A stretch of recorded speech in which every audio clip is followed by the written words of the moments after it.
Voici une autre technique pour dessiner les mains. Donc là, tu reprends la boîte comme tout à l'heure. Et ensuite, t'as plus qu'à dessiner des barres qui indiquent en fait les os. Et ensuite, tu reprends en fait les 3 barres parallèles qu'on a vues tout à l'heure pour les phalanges.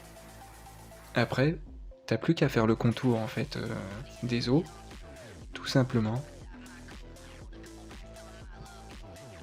Voilà, en insistant bien sur les phalanges pour montrer en fait, voilà, pour donner une forme aux doigts. Et puis ensuite, tu continues à faire le contour de la main tranquillement. N'oublie pas l'été, voilà, pour bien souder les traits. Et après, tu repasses une couche par-dessus en fait pour donner un côté un petit peu plus charnel à la main. Voilà.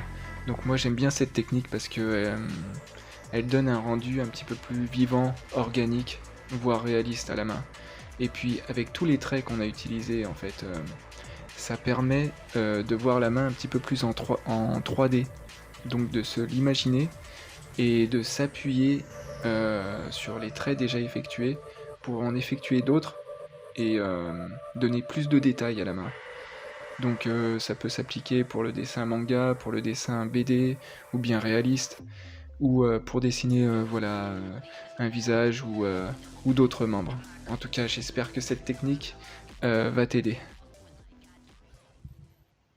Je te donne rendez-vous sur labuledetibaut.fr, rubrique boutique, où là tu pourras retrouver toutes mes bandes dessinées et mangas.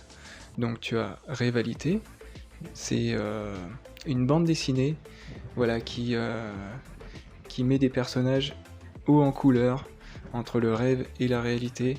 Je vais détailler davantage cette bande dessinée par la suite. Puis tu as Crade, tome 1 et 2, un personnage contre un monde aseptisé. Et puis tu as Vaniternamus, un recueil de 4 nouvelles.